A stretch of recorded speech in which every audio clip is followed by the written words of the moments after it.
Analyse as why this is perfect time to attack Bangladesh. ये बांग्लादेश देख रहे हो ना, इसको अटैक करने का अभी सबसे अच्छा टाइम है। अब मैं ये नहीं बोल रहा हूँ फुल फ्लेज अटैक, मैं अभी एक्सप्लेन करूँगा। We have to attack strategically, हमें स्ट्रेटजिकली अटैक करना है। वाई, यही मैं एक्सप्लेन करने जा रहा हूँ, ठीक है ना। सबसे पहला ये समझो कि ये देखो अपना चिकन कॉरिडोर है, इसको वर्ल्ड चिकन कॉरिडोर बोलता है, और इसी को हम लोग सिलीगुड़ी कॉरिडोर भी बोलते हैं। समझ में आ रहा है। इसका थिकनेस कितना है? इसका थिकनेस आप ये देख रहे हो 21 to 22 किलोमीटर है, और ये हमारे नॉर्थ ईस्ट के लिए बहुत ही क्रूशियल पॉइंट है। That's why world call it chicken corridor. समझ में आ रहा है, क्योंकि चिकन कॉरिडोर क्यों कहते हैं? बिकॉज ये वीक पॉइंट है इंडिया का। समझ में आ रहा है। एंड इसी के लिए अभी हम लोग को अटैक करना पड़ेगा बांग्लादेश का, बिकॉज अभी जो कंडीशन बांग्लादेश में हो रहा है ना, उसके लिए अभी कुछ ना कुछ इंडिया को करना पड़ेगा, नहीं तो ये आगे चल के बहुत बड़ा नेशनल इशू बन जाएगा। बहुत बड़ा नेशनल इशू बनने वाला है आगे के समय में। समझ में आ रहा है। ये इंडिया देख रहे हो ना, तो फिर इंडिया का अब आप ऐसा करना कि इंडिया का ये जो बॉर्डर है ना, उसको थोड़ा सा बड़ा कर देना, यहाँ तक ले आओ, क्योंकि कुछ दिन में ये होने वाला है, ये वाला अपना पार्ट होने वाला है, ये पूरा का पूरा। समझ में आ रहा है। तो अब कुछ दिन में ही होने वाला है। मैं ऐसा क्यों कह रहा हूँ, late me explain this before you call me fanatic. समझ में आ रहा है मुझे भाई। अभी पहले पूरा वीडियो देख लो, 2-3 मिनट का रहने वाला है, उसके बाद समझ में आ जाएगा कि मैं ऐसा क्यों बोल रहा हूँ, ठीक है। मैं ऐसा वीडियो नहीं बनाना चाह रहा, but this is very essential. देखो अभी क्या है, पूरा बांग्लादेश में पूरा का पूरा आपका पोलराइजेशन हो रखा है। समझ में आ रहा है। पोलराइजेशन अभी हो रखा है पूरा बांग्लादेश में। हो क्या रहा है, उसी जैसे 1971 में हुआ था ना। 1971 में क्या हुआ था बताओ? वहाँ पे 1971 में दो गुट, पूरा बांग्लादेश में 2 गुट बटे हुए थे। कौन कौन? एक तो ईस्ट पाकिस्तान था, और वहाँ के लोग अपने लोग जो इनके अगेंस्ट में लड़ाई कर रहे थे। अब वो क्या हो रहा था, वहाँ से उस समय माइग्रेंट बहुत ज़्यादा इन्फ्लक्स हुए इंडिया में, क्योंकि सबको मारा जा रहा था भाई। They're getting killed and being raped. वो लोग सब इंडिया में आए, और उसी समय से इतना ज़्यादा इन्फ्लक्स हुआ इंडिया में उस समय कि it became a national issue. एक नेशनल सिक्योरिटी थ्रेट बन गया था इंडिया के लिए। इंडिया अटैक्ड बांग्लादेश को, इंडिया ने अटैक किया। अटैक में क्या किया उसने?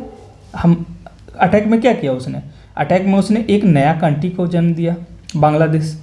और उसने क्या किया, 93,000 सोल्जर्स को क्या किया, सरेंडर करवाया। और हम लोग को क्या मिला इसके बदले में? उस समय 1971 में क्या मिला बताओ? Nothing. We got literally nothing. उस समय की लीडरशिप, मुझे पता नहीं क्या सोच रहे थे। मैं कभी देखो यूपीएससी का मैंने तैयारी किया हूँ, मुझे आश्चर्य होता है। देखो मैं थोड़ा एग्रेसिव हो रहा हूँ, क्योंकि मैं कभी सोचता हूँ तो मुझे अजीब लगता है। 1971 में हम लोग को इतना बड़ा जीत मिला, हम लोग इतने बड़े, मतलब सोच रहे हो, वर्ल्ड वार के बाद से इतना बड़ा सरेंडर कभी हुआ ही नहीं था। हम लोग ने इतना बड़ा जो सोल्जर थे, पाकिस्तानी सोल्जर, उसको कैप्चर किया, and we did not even negotiate nothing, neither for Kashmir neither for Bangladesh से ही कर लेते यार। कम से कम इतना पार्ट तो मिल जाता, ये जो पार्ट है इतना तो मिल जाता हमें, तो ये कम से कम ये स्ट्रॉन्ग पार्ट हो जाता। लेकिन हम लोग ने कुछ नहीं किया। अब देखो कुछ लोग ये बोलेंगे कि ऐसे अटैक कर दोगे क्या, कोई हेल्प करने के लिए नहीं आएगा? कोई नहीं आएगा हेल्प करने के लिए। Late me explain you this.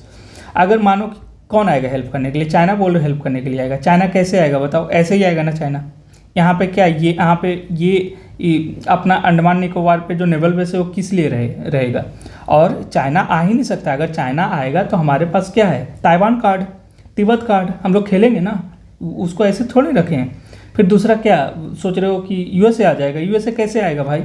USA आएगा तो यूएसए का इंटरेस्ट इंडिया के साथ ज़्यादा है बांग्लादेश के रिस्पेक्ट में। Why? Let me explain it.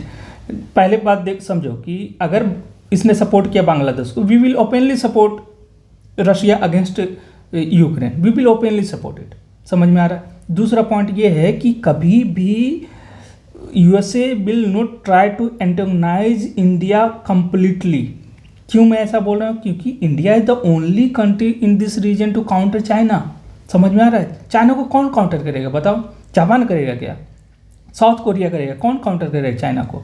Russia करेगा क्या? कोई नहीं काउंटर कर सकता है। हम लोग के इंडिया को छोड़ के कोई भी नहीं काउंटर करने वाला है इस रीजन में चाइना को। तो यूएसए को ये पता है चीज़। समझ में आ रहा है। तो यूएसए कभी भी नहीं ट्राई करेगा कि इंडिया को पूरा का पूरा अगेंस्ट में यूएसए चला जाएगा। इंडिया कभी भी नहीं जाएगा, जा ही नहीं सकता है।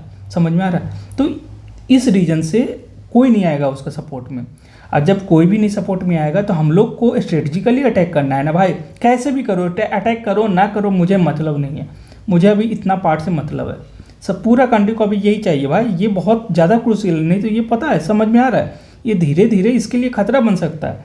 अभी आपके अगेंस्ट में बांग्लादेश है, नेपाल भी आपके अगेंस्ट में ही है।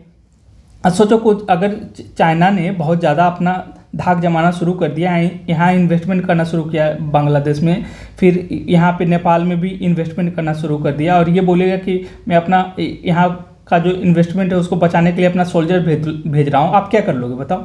आप क्या कर लोगे? आप नहीं करोगे ना कुछ भी, आप कुछ कर ही नहीं पाओगे। तो इससे अच्छा है कि अभी ये पार्ट को ख़त्म करो ना, ये पार्ट को ले लो अपने में। ये बहुत बड़ी बात नहीं है इंडिया के लिए, अगर चाहेगा कर सकता है। हम लोग नेगोशिएट करेंगे कुछ, और नहीं नेगोशिएट करेंगे तो कड़ा रुख अपनाएंगे, और क्या करना पड़ेगा। ठीक है, this is my personal opinion. आप लोग का क्या है अपना कमेंट सेक्शन में डाल देना। ठीक है, थैंक यू।